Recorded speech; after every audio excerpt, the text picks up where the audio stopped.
Thank you very much. Let me welcome you, and I'm very pleased that you invited me.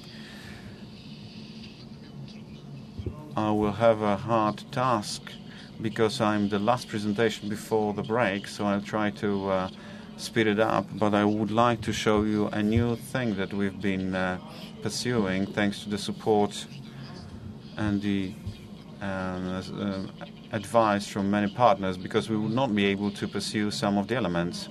I'm referring to the project that you can see on the slide, so the threats in the network, preventions and response. This is a provincial project which is pursued in Mazowiecki province in all the primary school. We have a few thousand schools. But why did we decide to go for elementary schools and this group that you can see?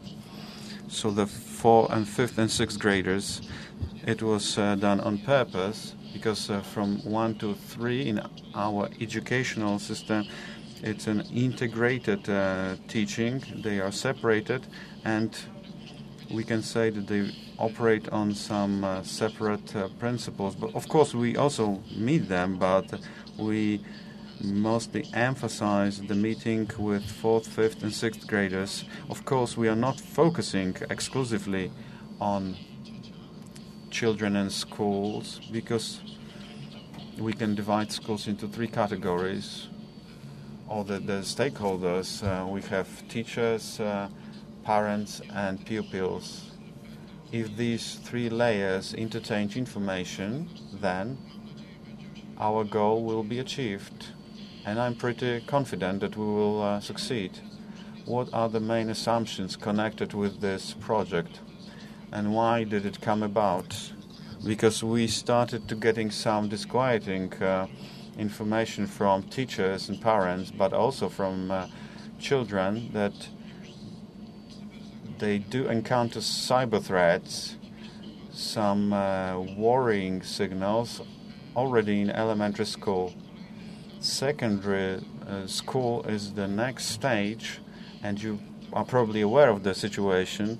Very often these youngsters are much more technologically savvy than I am, but when I meet these children, I recently met 1st graders, and they are so competent that I'm really, really impressed. Because, for example, when they ask me about changing IPs on the military network, that testifies to the level of their knowledge. In our province, in Małopolska province, we have close to 1,500 schools. For my colleagues, policemen, this is a great challenge to have a comprehensive approach on such a large scale. I don't know whether anybody else has tried before us, but I hope that I will meet here many followers. So we try to approach it in such a way so that the youths are equipped in such a way, and that they receive from us the knowledge which will enable them to avoid some threats. For me, if only one child, one parent, one teacher learns something and will equip him or her with this knowledge, and he'll know how to avoid certain situations, for me it will mean a personal success, because one person will avoid something which can potentially destroy his or her life. For me it will be a great success. How did it start? We developed this project in 2012, and the first pilot project was rolled out in 3 administrative units of our province. We decided that from the beginning of the year we'll pursue it across the whole province of Małopolska. What we did was that we developed certain assumptions for this project. We identified the executive agents It is mainly done by the policemen with the support of teachers and school employees. But as a matter of fact, we got a great support from the Marshal's office of our province. They helped us financially to pursue certain activities. And yesterday I heard that my commandant and the Marshal tomorrow will sign an agreement for the financial assistance. It will be a long-term support under our project. What is important when you identify certain persons to do it, you have to equip them with knowledge. We got a support of NASK and DeJournet, and we organized 2 training conferences for our policemen. And as you can see, we identified the individuals from across our province, starting from our provincial police headquarters, down through the police stations, which are as close to the members of the community as possible. Now we have 95 trained policemen. For me, it's quite a big number, because having the policemen in all the police stations and police structures, I can work with them. And of course, we have to remember that some of these people are sent to other tasks. That's why we set up certain training system which equips the police officers with current updated information, because the threats we encounter evolve. And now, as a matter of fact, what is this project all about? How are we pursuing it? It is some activities aimed at prevention in Internet. We are trying to combat cyber crimes, new trends which can emerge, the harmful content which can be found in the Internet, or how to help the victims and children online. An indirect goal of this project is to transfer the knowledge through children who were born in the digital age. For them, it's not a problem. It's enough to look at my 7-year-old daughter. She's really adept at technological devices, so the idea is to transfer it to the parents of the children, who not always have the knowledge. And sometimes parents, while fulfilling their parental duty, they provide a tablet or computer to a child, and they believe that that's it, that's enough. But it should be followed with certain responsibility, and sometimes this is what's missing. How do we go about this project? When we speak about students and the 3 separate platforms that I have mentioned before, we speak about things that are described in your materials. Our project is implemented with the use of these materials, such as sheep in the net, the adventures of file and folder in the net. We prepare cartoons which demonstrate how to move around in the Internet. We talk about child grooming, we talk about cyberbullying, we talk about computer addiction. And let me give you one brief example of a boy, a primary school pupil. It so happened that we had an investigation.